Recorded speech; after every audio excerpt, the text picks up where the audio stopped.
to you.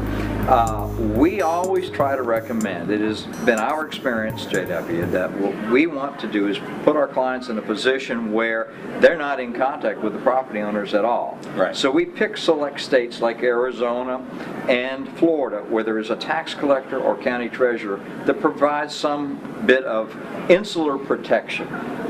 So you're not in an uncomfortable position between the owner, be they a developer or residential, and yourself, where the conduit is the county treasurer or tax collector. Okay. So that's what we try to do. Let me ask you this. There's investors out there in all the subjects we just spoke about. Sure. Okay. Absolutely. And they're looking for, a lot of times they're looking for REOs. There's not a lot of product out there. There's Right. a lot of product, but as it was just told to us earlier, a lot of product going through a very small chute to a lot of capital. That is correct. And so people are not getting great deals just coming at them like in the Right. RTC days. Right. So how about your type of product, tax liens? Are there a lot out there? Yeah, Are they just coming staggered to you? What's going on there? No, the sales themselves, JW, occur 12 months out of the year now. Okay. In some states they occur once a year. In some states they occur every month. So there is always the opportunity for the deployment. Mm-hmm. What we find for individual investors is we recommend considering a company like GFI Group, who I also work for.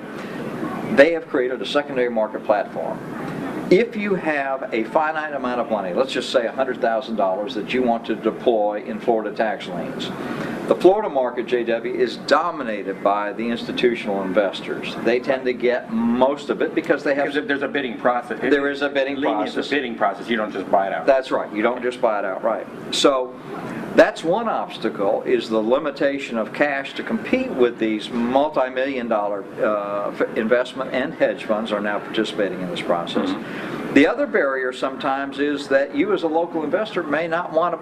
You may want to bid in Florida, but you may also want to bid in South Carolina. You may want to bid in New Jersey. Mm-hmm. Well, unless you have the wherewithal and the freedom from your regular day job, we'll say, mm-hmm. to travel to those multiple jurisdictions and participate in the sale and learn about the process involved, GFI is a wonderful platform, JW, the secondary market, mm-hmm. For shopping their pool of liens from New Jersey, from Connecticut, from Florida, etc. You can have as diverse a portfolio in terms of states as any J.P. Morgan or anyone else, and you don't have to physically attend the sales because the products are listed there, obtained from the institutional investors and on GFI's secondary market. So we think it's a wonderful concept, particularly for the small to mid-sized investor. Well, great. Good stuff. So Howard, if I was to go back after this conference and talk to investors, sure. and wanted to give them kind of some bullet points, and what could I tell them as far as maybe some minimum amount of investments, average returns, and average holding periods in these tax liens? Average holding period, right of redemption period nationwide is 2 to 3 years, okay, before you are eligible to file for tax foreclosure, which expedites the process of you getting your return. As far as an amount of money to place, the average face of any tax certificate in the country, across the board, jurisdictions, is around $2,500. Tax liens have extremely low lien to value ratios, so you're going to have to purchase more liens to get to your initial deployment goal than you might in a more traditional asset class. Mm-hmm. That's just the nature of them. But the attractive feature for these low lien to value ratios for you as an investor is that it is low, and should you have to take it to market and end up foreclosing on it and owning it, you've got the opportunity to realize a very reasonable, very fair profit, and maybe a very good profit on it because of that low lien to value ratio. As far as the dollars, I've seen investors go to a sale on their own and spend $10,000. We've seen them spend $150,000, and then you've got hedge funds that'll go and spend $100 million in a particular state sale. Again, I think that the strength of the GFI Group, which is also one of the sponsors here this year, is that they removed the two biggest barriers to small and mid-sized investors. That is, You can participate in multiple states without ever leaving your home state. And secondly, you can purchase product at a volume that you're comfortable with and still get quality product. Okay, let me ask you this. Investor. Yeah. Oh, whether big investor, small investor, exit strategy. Exit strategy, great question. Exit strategies are multiple. One is that all tax liens are assignable.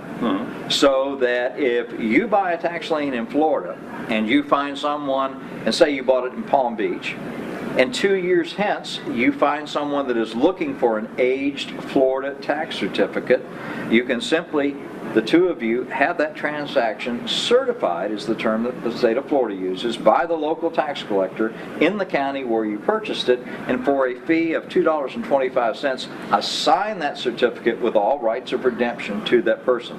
So they are a negotiable instrument. The second thing you can do as far as exit strategy, and banks love exit strategies, as you well know, is to list with the GFI group that pool of liens, and they will. That was my next question. They will in turn find a buyer for that, and the fee that GFI charges is 3% split between buyer and seller for 1.5 points apiece. So we think it's, but these are not exotic instruments. For your viewers, in a phrase, it's a phrase I use often, they are short-term, low-risk, moderate to high yield, extremely well collateralized debt instruments. And I say well collateralized because that lien to value, again, nationwide is 10% below. Right. So we think it's a good investment.